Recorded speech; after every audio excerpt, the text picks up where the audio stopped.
할렐루야. 사순절 기간이 이제 막바지에입니다. 돌아오는 주일은 이제 부활 주일이죠. 많은 교회들이 이제 부활절을 준비하고 있습니다. 우리도 마찬가지죠. 달걀을 이제 삶아서 근교에 있는 아파트에 있는 경비원분들과 또 이 상가에 있는 많은 이제 상인분들과 또 주위에 있는 그런 분들에게 나눠주면서 부활의 기쁨을 나누는 시간을 가질 겁니다. 각 교회들이 이제 칸타타와 또 이제 연합 행사들을 준비하고 있는 것 같아요. 특별히 올해는 좀 의미가 더 있는 것 같은 게 코로나 발생 이후에 실내 마스크가 공식적으로 이제 해제되는 상황에서 맞는 첫 부활절이기 때문에 모두 이제 더 기쁜 마음으로 이 주일을 보낼 것 같습니다. 그리고 지금은 이제 그 부활주일 이전 종려주일 이후에 한 주간 우리는 고난주간이라고 부르는 이 기간을 살고 있습니다. 예수님의 부활을 기쁨으로 외치기 전에 예수님의 고난과 죽음의 의미를 생각하면서 감사와 거룩함으로 살아가는 시기입니다. 오늘은 이제 예수님의 고난과 죽음의 이야기를 통해서 생각해 볼 수 있는 하나의 키워드에 대해서 나눠보려고 합니다. 그 키워드는 바로 무엇이냐면 성공이라는 것입니다. 성공. 예수님께서 이 땅에 하나님께서 예수님을 보내신 그 목적을 이루셨습니다. 다른 말로 그분은 그 삶의 목적을 이루셨고 사역에 성공하셨다라고 우리가 표현할 수 있겠습니다. 예수님의 사역의 성공 무슨 말입니까? 무엇을 성공했다는 말입니까? 바로 자기를 바치셔서 십자가에서 바치셔서 죽음으로 인류를 구원하는 것. 그것이 바로 그리고 또 하나님과 우리 사이를 회복시키신 것. 그것이 바로 그분의 성공이라고 말할 수 있는 것이죠. 예수님께서 죽음을 맞이하시는 순간을 이제 복음서들이 다 기록을 하고 있지만 오늘은 마가복음 15장 34절에서 38절까지 말씀을 가지고 성공을 위해서라는 제목으로 말씀을 나누고자 합니다. 큰 은혜가 있기를 원합니다. 우리는 흔히들 좋은 회사에 취직을 하면 이렇게 말합니다. 그 사람 성공했네. 그 사람 성공했네. 그렇죠. 그 일은 좋은 회사 취직한 것은 성공의 한 예가 될 수 있죠. 또 누군가를 바라볼 때에 학력이나 재력이나 어떤 가정의 형편 등을 기준으로 어떤 스펙이 좋다 하면 우리가 그 사람을 뭐라고 부르냐면 남자면 사윗감으로 재력이다 이렇게 얘기를 합니다. 왜냐하면 성공한 것 같은 사람이기 때문에 좋은 사윗감이라고 말을 하는 것이죠. 그럼 제가 한 가지를 물어보겠습니다. 우리 성도님들이 생각하는 성공이라는 것은 무엇입니까? 성공한 자의 모습은 과연 어떤 모습이라 생각하시나요? 저마다 성공에 대한 기준과 생각이 다를 거예요. 그러다 보니까 다양한 대답이 나오겠죠? 이렇게 된 사람이 성공한 사람입니다. 이런 일들이 성공하는 일이죠. 어떤 일과 상황에 대해서 만족했다 하는 그 만족감의 정도와 또 성취감을 얼마나 느꼈느냐 이것도 내가 성공을 했나 안 했나의 기준이 될 수 있을 겁니다. 바라기는 혹시 내 인생은 실패한 인생입니다. 나는 성공한 적이 없습니다. 라고 낭망하고 계시는 성도님들 없기를 바랍니다. 성공. 이 성공의 사전적인 의미를 보면요. 그 의미는 목적한 바를 이룸 이렇게 되어 있습니다. 성공, 목적한 바를 이룸. 1,000만 원을 모음 이런 게 아니라 목적한 바를 이룸.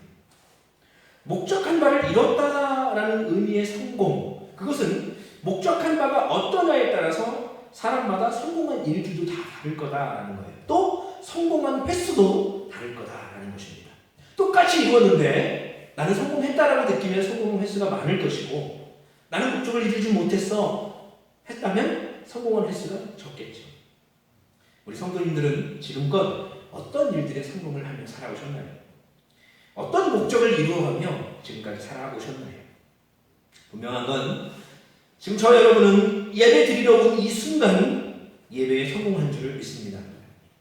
물론 이제 발걸음뿐 아니라 우리 신령까지도 온전히 드리는 예배가 성공한 예배겠죠.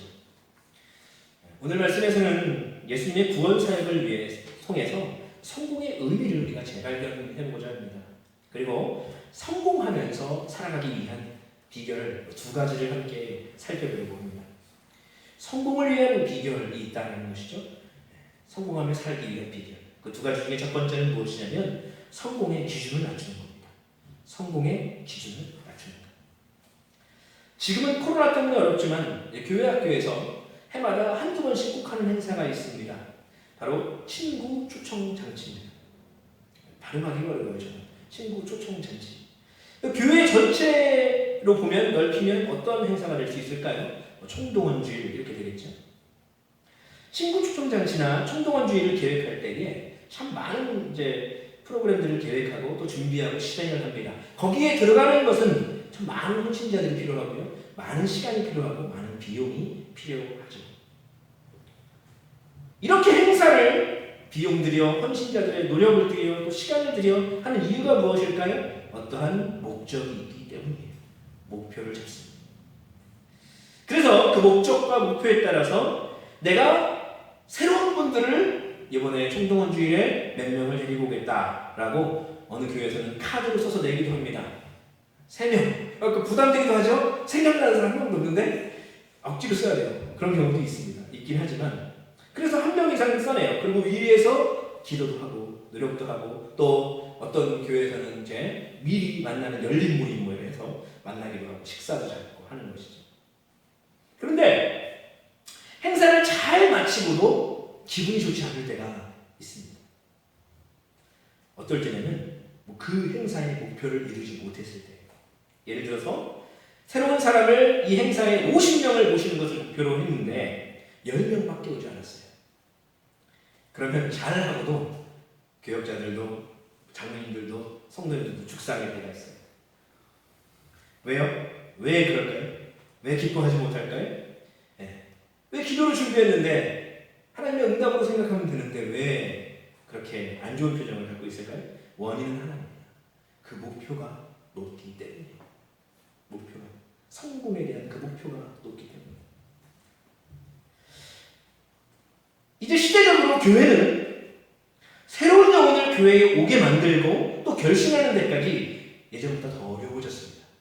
8, 90년대, 그 전에 7, 80년대 이때랑 달라요. 하다못해 2000년대 초반에 와도 지금은 더 다릅니다. 어려워요. 물론 저희 교회는 이제 개척교회라서 정말 한 영혼의 귀함을 절실히 느끼죠. 근데 우리 교회뿐 아니라 한 명만 있는, 2명만 있는 교회, 3가족밖에 없는 우리 교회뿐만 아니라 모든 교회는 한 영혼만 구원해도 성공적인 사역이라고 생각해야 된다는 거예요. 그러면 어떤 사역을 해도 어떤 목표를 세웠든지 그 사역은 성공한 사역이라고 외치게 될 겁니다. 총동원주일 행사 후에 단 한 사람만 결신하고 교회에 등록하고 잘 다니신다면 그 행사는 충분히 성공적인 행사라고 생각해야 된다는 거죠. 오늘 말씀드릴 성공은요, 우리가 일상적인 삶에서 말하는 성공, 세상이 말하는 기준에서의 성공, 즉 무언가를 더 얻는 것, 부유해지는 것, 더 유명해지는 것, 더 높은 자리에 오르는 의미의 성공을 말하지 않습니다.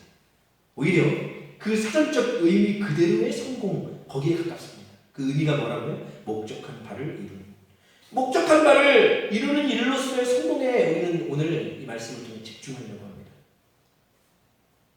근데 현실상 우리가 말하는 성공은 사전적 의미처럼 어떤 목적한 바를 이루는 걸로 해석되지 않습니다. 그 성공하는 목적이라는 것을 이미 더 얻고 더 유명해지고 더 높은 자리에 오르는 것으로 이미 정해져 있기 때문이에요. 그렇기 때문에 우리는 어떤 목적을 이룬 것 같은데, 우리가 봤을 때는 저 사람 이미 목적을 이룬 것 같은데, 삶의 목표 어느 점에 도달한 것 같은데 불만족스러운 거예요. 난 성공하지 못했다고 하는 것입니다. 그래서 성공의 사전적인 의미가, 그 목적한 바를 이룸이라는 그 사전적인 의미가 일상적으로 말하는 성공보다 더 성경적이라고 말할 수 있어요. 목적한 바를 이룸. 여러분, 그리스도인인 저와 여러분은 목적한 바를 이루었다면 그것을 성공했다고 이야기할 수 있어야 됩니다. 물론 어떤 죄악된 일을 목적으로 내가 저 사람들 출타했을 때 들어가서 훔쳐야겠다, 이런 걸 성공했다고 해서 성공이라고 하면 안 되겠죠. 왜냐? 그리스도의 성공은 그 기준이 세상 사람의 눈에 있지 않아야 하기 때문이에요. 필시 그 성공의 기준은 하나님의 눈이어야 됩니다. 하나님께서 생각하실 때에 선한 목적이다, 그러면 그것을 이루었을 때 성공인 거예요. 시작하고 무언가를 시작했다면 비록 다른 사람보다 적은 성과를 거두었다 해도 그것을 실패라고 할 수 없다는 것이죠.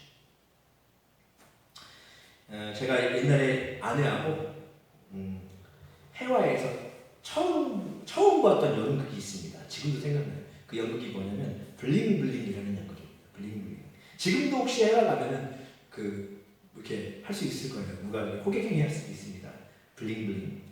관객 수가 근데 저희가 들어갔을 때 관객 수가 6명이었습니다. 소극장 큰데 6명.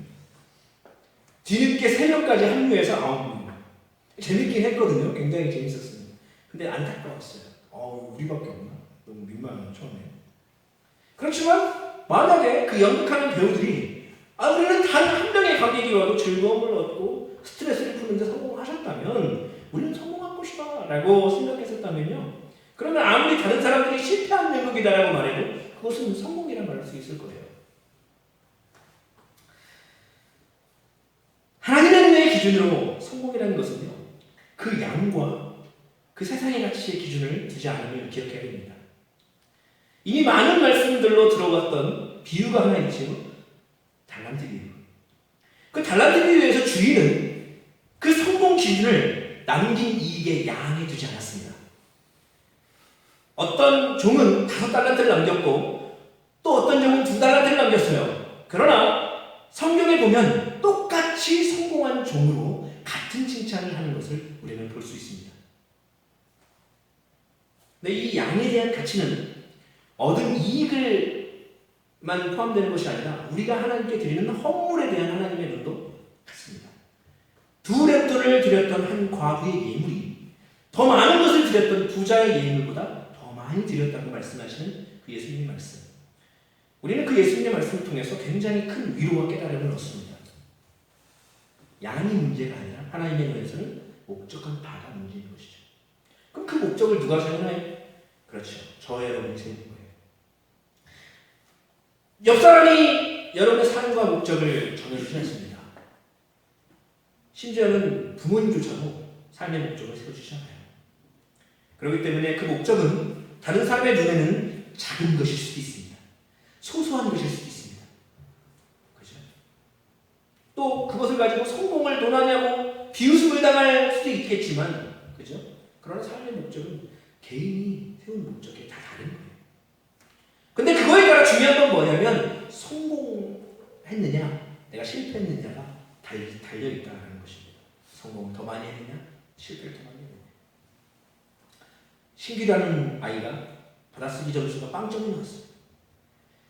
근데 다음에 10점이 나왔어요. 근데 집에 갔더니 혼이 엄청 났습니다. 혼이 엄청 났어요. 10점 맞으면 혼 나야 돼, 안 나야 돼? 나야 직방이죠. 10점 났어.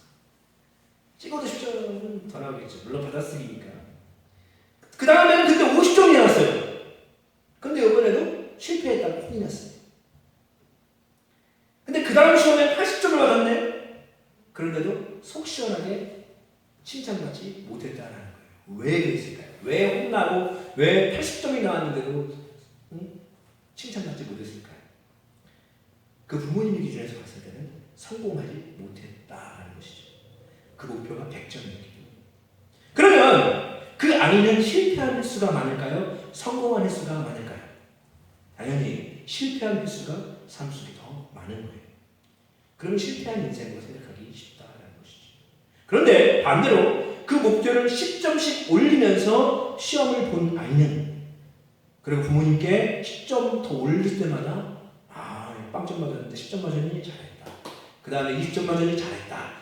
계속 칭찬 드는 친구들은 성공한 횟수가 삶 속에 많을 거다라는 거예요. 그럼 나는 성공한 사람이구나, 성공하며 살아가는구나 라고 생각하겠죠. 어린아이에 대한 예지만 우리에게 교훈을 주는 거예요. 우리 삶도 마찬가지지 않습니까? 우리가 가진 성공의 기준을 낮추지 않으면 우리가 성공하는 삶이라는 건 꿈일 수밖에 없는 거예요. 오늘 말씀을 통해 중요한 부분이 있죠. 예수님. 여러분, 예수님은 그 고난과 죽음을 통해서 무엇을 얻고자 했을까요? 과연 무엇을 얻고자 했을까요? 온 인류를, 온 세상을 거창할 필요 없습니다. 아니, 예수님의 고난과 죽음 그리고 부활 사건은요, 지금 여기 있는 나를 얻기 위한 목적이었어요. 나를 얻기 위한 목적. 그 사실을 잊지 않길 바랍니다. 그래서 나를 얻는 것으로만으로도 성공한 삶이다라고 말할 수 있는 거예요. 여러분, 성공의 목표를 낮추며 살아가는, 그래서 늘 성공한 삶을 살아가는 저 여러분의 삶이 될 수 있기를 바랍니다. 성공을 위한 비결이 바로 첫 번째가 성공의 기준을 낮추는 것이다. 그럼 두 번째는 무엇일까요? 두 번째, 성공을 위한 비결 두 번째는 성공이라는 그 관념을 바꾸는 거예요. 성공이 무엇인가? 성공에 대한 관념을 바꾸는 거예요. 예수님은 공생의 사역 중에서 복음을 전하시고 하나님의 말씀을 풀어 가르치시고 아픈 사람을 치료하는 일을 집중하셨습니다. 그런데 그분은요, 나중에는 어떻게 됐냐? 유대인의 왕이 되고 통치하는 메시아의 모습이 되느냐? 그게 아니라 극악한 죄인만 달리는 십자가에 달려서 죽는 삶을 보여줬어요. 그럼 사람들이 봤을 때, 일반적인 사람들이 봤을 때는 그 예수님의 삶이 성공한 삶이었을까요? 아니라는 거예요. 사람들이 봤을 때는 완전 실패한 인생이었어요. 그런 실패한 인생의 마무리를 하시는 예수님께서 죽기 직전에 남긴 말씀이 이렇습니다. 30절 말씀, 요한복음 19장 30절이에요. 예수께서 신포도주를 받으신 후에 이르시되 다 이루었다 하시고 머리를 숙이니 영혼이 떠나가십니다. 다 이루었다 했어요. 그럼 다 이루었다라는 말은 무엇일까요? 사역을 성공적으로 마무리했다라고 고백하고 계신 거죠. 사람들은 다 실패했다고 이야기를 해요. 그러나 예수님께서는 나는 성공했다라고 표현하셨다는 것이죠. 우리는 성공했음을 이야기할 때에 어떤 좋은 일을 달성했을 때, 긍정적인 일일 때, 그 일을 달성했을 때 우리는 성공했다고 표현합니다. 그런데 그 생각만으로 우리가 십자가를 바라보면 십자가에 달려있는 그 죄인의 모습, 그 속에서 그 죄인이 표현하는 다 이루었다는 표현이 이해가 안 될 거예요. 그럼에도 불구하고 그 상황 가운데, 죽음과 고난의 상황 가운데도 성공을 말씀하시는 예수님을 바라보는 거예요. 그럼 예수님은 무엇을 다 이루었다 하신 거예요? 무엇을 성공했다고 말씀하신 겁니까? 바로 인류에 대한 죄의 대속이에요. 그렇죠? 하나님과 인간 사이의 사이를 회복시키는 거예요. 오늘 본문 말씀은 38절을 보면 이에 성소 휘장이 위로부터 아래까지 찢어져 둘이 되니라 했습니다. 당시의 성소의 휘장 안은 대제사장만 1년에 한 번 볼 수 있었습니다. 그런데 그 안을 사람들이 몰래라도 가서 보면 죽임을 당했어요. 왜요? 그만큼 구별된 곳이었기 때문입니다. 그런데 예수님이 죽으실 때에 그 휘장이 위아래로 찢어졌다는 것은 위아래입니다. 그럼 어떻게 됐어요? 그 안을 사람들이 볼 수가 있었다. 그런데 죽었을까요? 아니요, 죽지 않았습니다. 성소의 휘장이 찢어졌다는 것은요, 하나님과 인간 사이의 죄악 때문에 멀어졌던 그 관계가 회복되었다는 사실을 의미합니다. 그렇기 때문에 예수님의 십자가 죽음을 보면서 사람들은 성공했다 말하지 않았지만 예수님은 과감하게 성공했다라고 말하셨다는 거예요. 이 성공을 오늘 말씀을 나누는 우리도 외쳐야 됩니다. 우리에게 말씀하십니다. 마태복음 5장 10절에서 12절에 이렇게 말씀하셔요. 너희를 위하여 박해를 받는 자는 복이 있나니 천국이 그들의 것이니라. 나로 말미암아 너희를 욕하고 박해하고 거짓으로 너희를 거슬러 모든 악한 말을 할 때에는 너희에게 복이 있나니 기뻐하고 즐거워하라. 하늘에서 너희의 상이 크니라. 너희 전에 있던 선지자들도 이같이 박해하였느니라. 아멘. 예수님에게 성공이라는 것은 저와 여러분을 죄를 사하기 위해서 고난당하시고 십자가에서 죽는 일을 완수하는 것을 말하는 것이었습니다. 사람들이 생각할 때는 왕이 되고 메시아의 모습처럼 그들의 육체적인 삶의 윤택함을 위해서 군림하는 그런 사람의 모습이 성공한 사람의 모습이었겠지만 예수님의 성공은 그것이 아니었습니다. 만약에 예수님이 그런 길을 가셨다면 그것이 실패한 삶이었겠죠. 우리도 마찬가지입니다. 우리는 어떤 긍정적인 것, 우리가 무언가를 얻는 것, 무언가 더 높은 자리에 올라가는 것, 사람들이 유명해지는 것, 이렇게 되어야만 이것이 성공이다라고 말할 수 있겠지만 아닙니다. 성경에서 말하는 성공은 그것만 의미하지 않습니다. 예수님을 믿는 것으로 인해서 때로는 희생당하고 박해받고 때로는 손해보는 자리에 있을 그때도 그 자리는 복 있는 자리입니다. 그 자리는 성공한 자리다. 예수님 말씀하십니다. 그렇다면 저와 여러분은 과연 성공하며 살아가고 계신가요? 말씀을 맺겠습니다. 예수님은 거창하게 온 세상, 내가 온 인류를 위해서 구원사역을 감당했다. 이게 아니었어요. 물론 맞지만 바로 저와 여러분을 얻기 위해서 고난당하시고 죽으시고 부활의 첫 열매가 되셨음을 믿습니다. 그리고 그분의 그 고난과 죽음 그리고 부활로 마무리되는 그 사역은 그것을 완수하셨으므로 성공을 외치셨음을 기억하고 우리도 그리스도인으로서 희생과 헌신과 섬김의 자리에서 때로는 고난당하고 손해보고 박해받을 때 그때라도 나는 성공한 그리스도인이다 믿음으로 선포할 수 있는 저의 삶이 될 수 있기를 간절히 소망합니다. 우리 기도하겠습니다.